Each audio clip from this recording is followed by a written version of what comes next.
Hello, and welcome to Sounding Board, a television production of Seroptimus International of Novato. My name is Madeline Peters, and my guest today is this lovely Amanda Boxtel, whom I will interview today and have her tell a little bit more about herself. But first, just a bit of a description on Seroptimus. Seroptimus' mission is improving the lives of women and girls through programs leading to social and economic empowerment. Amanda, thank you so much for taking the time to be here. I realize it was quite an adventure, and you're here to tell your story, which is an amazing story of courage and perseverance and hope and faith and a vision for the future. So Amanda, this program is for you. Would you just please share a bit about yourself? And we'll just have a casual conversation today. Sure, thank you. Thanks for having me. I'm 47 years old. At the age of 24, I sustained a spinal cord injury that rendered me a paraplegic, and hence I'm in a wheelchair to this day. So for 23 years I've been paralyzed. It was due to a freak somersault while downhill skiing. I crossed my tips, I shattered 4 vertebrae in a split second, and it was almost as though I was shattering the illusions of my own immortality. An electric current zapped through my legs, they crumbled on top of me, and then there was nothing, as though someone had turned off a light switch. I had no movement or sensation below my pelvis. Ski patrol came. They asked me the words, what is your name? What's your full name? Where do you live? How many fingers do I have up? How many now? I responded. I was cognizant the whole time, yet fear in the most paralyzing, literal sense swept through my body. I knew that I was seriously messed up, that I was going to be injured for life. You knew in that moment? I knew in that moment that my life would be forever changed. They uncrumpled my body, they transferred me onto a backboard, held my head straight, and took me down on a toboggan behind a snowmobile. A couple of weeks later, in St. Anthony's Hospital, I had been flown in a flight for life to St. Anthony's Hospital in Denver, Colorado. And a couple of weeks later, a young doctor strode into my hospital room. He had been sent to deliver the bad news. His face screamed medical student. He's had a white coat and his face was almost younger than mine. And he said those words that resonated in every cell of my body. He said, "Amanda, you'll never walk again." And I can remember in my young, youthful, optimistic self, and I haven't changed, I'm still an incurable optimist, but I wanted to prove him wrong, the doctor and the guy upstairs, God. And I thought, okay, I'll walk out of here in 3 weeks, in 3 months, which quickly turned into a year, which turned into 3 years, 5 years. And I still wasn't walking. And I had taken acceptance out of my vocabulary.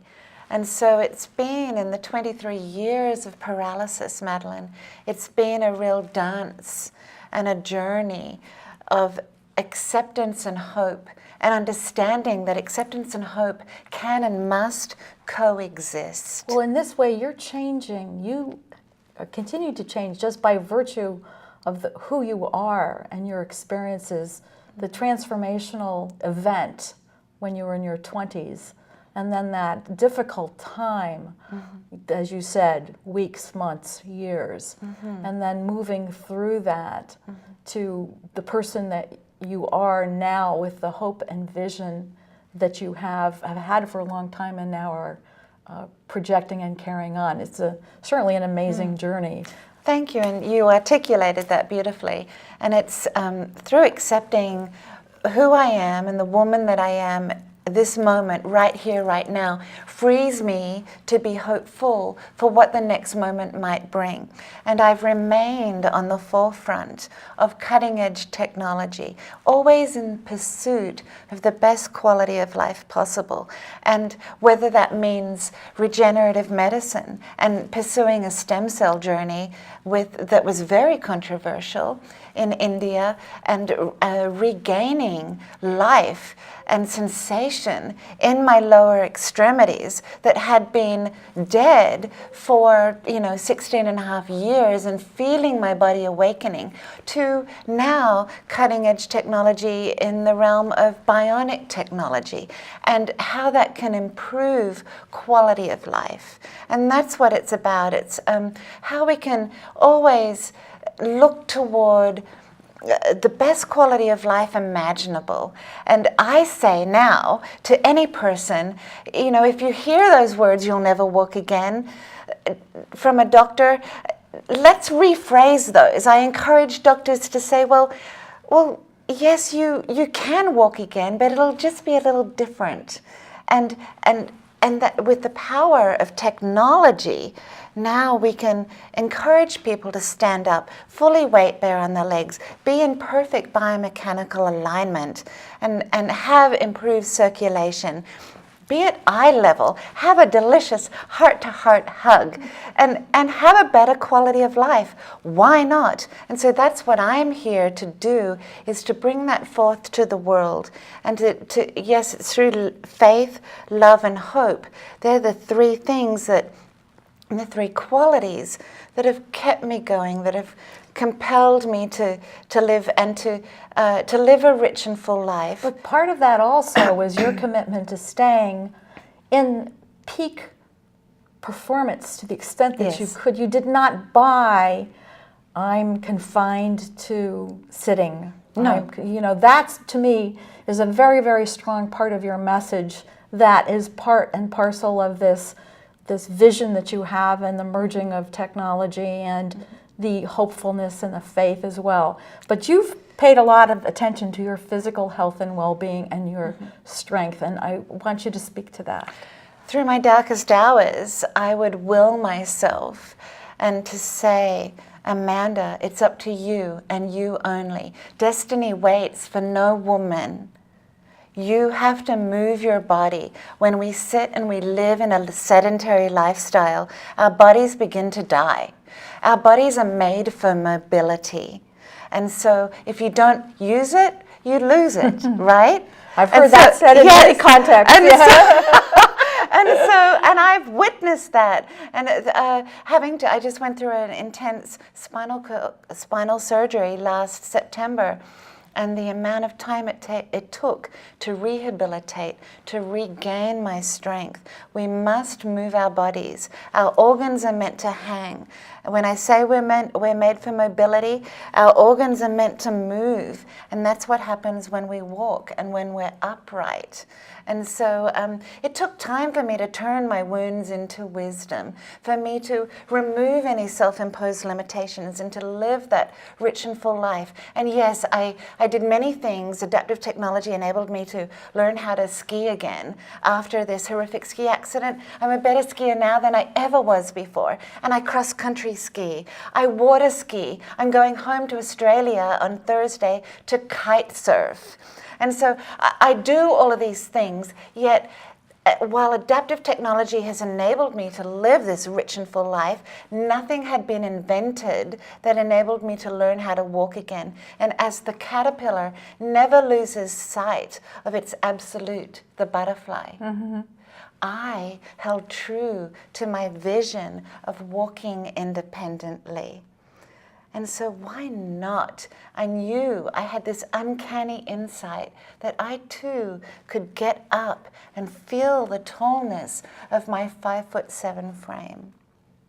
And to look out at audiences and to look across a room. So the psychosocial benefits are incredible, the emotionality around it, yet the physicality, just to feel better in my body. That's what it's about. And if we can bring that gift to the world, to the masses, through bionic technology, while regenerative medicine is catching up with stem cells, and at a parallel, we have bionic technology that is tangible hope. It is right here, right now, and that's where my hope lies. Well, I think that's what appeals to me so much about the conversations we've had and what I've watched you do and how I see you're leading that sort of visionary movement of looking at what is it that we can do, what is it that we can do that helps us move forward and break down those barriers so that we're not saying, you'll never walk again, you'll never move again, you'll never be active again. You've turned that around, and in who you are carrying that message forward along with being at a point in time when this amazing research in these different areas is making this more than just a possibility, it's actual. It's actual. And so I say, prepare your body to walk again because you can. So let's do it. Move, do everything you can to fully weight bear, to stand up on your legs, to prepare your bodies adequately. No longer is augmenting human potential a stretch of the imagination. Science is allowing us to dream big and to help others. And so for the first time in the history of assisted movement, we have another mobility option beyond the wheelchair that's been around for 1,500 years and is the universal symbol for disability. And beyond unpowered orthotics, we now have this other mobility option, which is the bionic exoskeleton suit or wearable robot. And we can talk about that and what it is. Please, yes, I think this is so fascinating. It's talk about what this has done for you, and also to carry a little further, how you're using your knowledge and your leadership to enable this to happen for other people as well. So please, talk about your bionic legs. So the bionic exoskeleton suit or wearable robot, I will be demonstrating just one of example of the exoskeletons out there on the market today. The exoskeleton I'll demonstrate today that I wear is called an Exo from Bionics, and they're out of Richmond, California. So not too far, just over the bay. Yeah. Yes, and a fantastic company. And so an Exo, but the other companies out there, we've got Rewalk, Indigo through Parker Hannifin is another really exciting company. I've walked in their exoskeleton, I love it, and it's only 25 pounds, and it can be donned in the wheelchair, and it comes apart in 3 different pieces. So there's other technologies. The Indigo is going to come out on the market, and the rehabilitation market this year, as soon as fall this year is what I've been told. And so then there's HAL from Cyberdyne out of Japan. There's these other manufacturers, Exoatlet out of Russia, that's come out with this most amazing suit. So I've created the Bridging Bionics Foundation, and our catchphrase is Bridging Mobility with Bionic Technology. And Bridging Bionics Foundation is trifold. We have a mission where our primarily, at the moment, is to educate the public, is to share with others what this technology is and what the potential is. What are the global marketing challenges?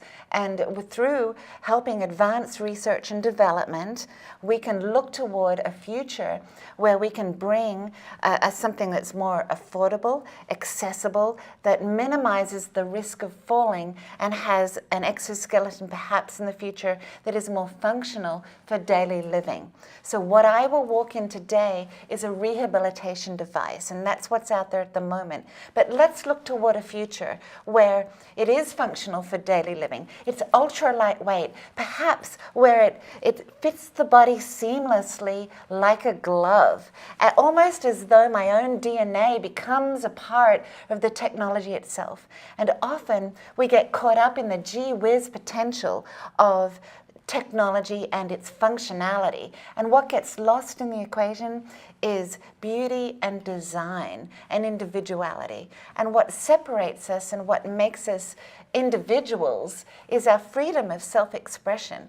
So while I love, love, love this robot that you're going to see today, I want fashion. I'm a girl. I want it to have high heels. I want it to have color and to fit me, but more importantly, for it to express who I am on the inside. And so that's what I look forward to in the future. And I feel that the future of this technology will in fact become a convergence of robotics, of 3D printing, of nanotechnology, neural interfaces, and smart materials that will then bring this amazing undergarment of our future that I might be able to pull on like a pair of pants and to be able to just wear throughout my day, and that will augment my own potential and also almost resemble my musculature.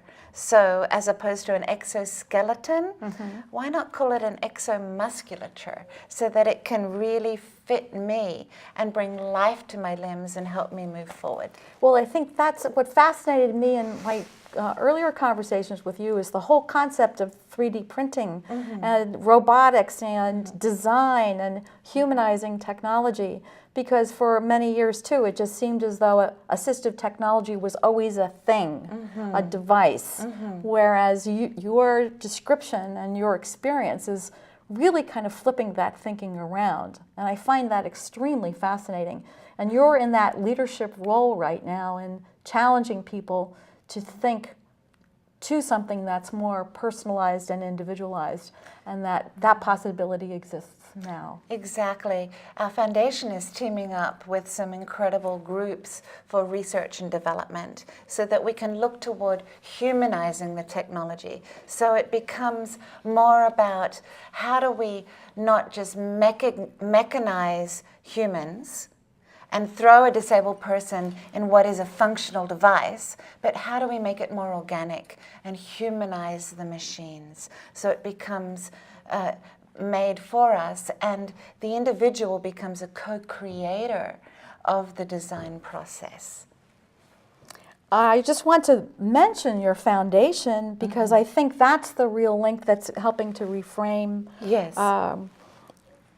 how technology is used. Bridging Bionics Foundation out of Basalt, Colorado. And if people are interested, there's email is info@bridgingbionics.org, and you have a website. Well, I want to leave time for your demonstration. So, because I think that really what you do and how you humanize technology and how you challenge people to think beyond the conventions is really worth our time. So I'm very grateful to you for being here, and I want to give you enough time to demonstrate how you personalize technology. Yes, and I would love to be able to have a heart-to-heart hug when we stand up. So shall we walk? We shall walk. Let's do it. Let's do that. Thanks for Bridging Bionics Foundation is, well, it's a relatively new foundation. We're looking toward making huge strides in this industry and partnering with some key industry players so that we can bring something that's more affordable and accessible to the masses. Well, that's the we challenge can drive that I the see. cost down So that it makes it more affordable, which is certainly the actions that you've taken within your local community and are spreading the word. And that's what 3D printing will help us do as well, to individualize it but drive the cost down. Good. So let's move to the technology. So why don't we stop this part and then move to showing us how you use your robot.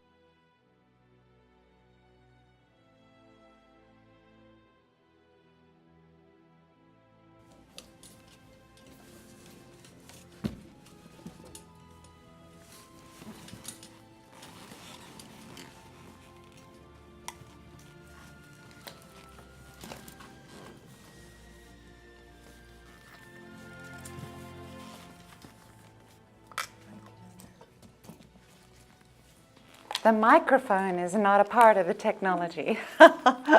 Yet, I can describe very briefly what the exoskeleton is, and this is an exo.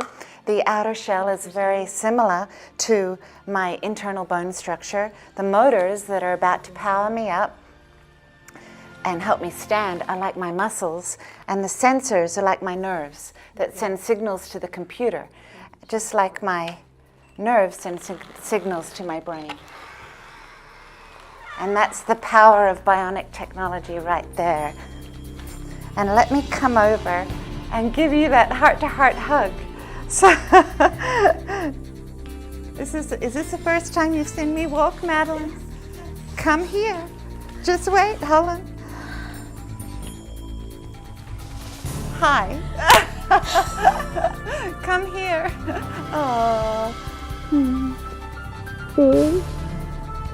That's empowerment. This is Amanda. Yes, This is Amanda. This is Amanda. Thank you.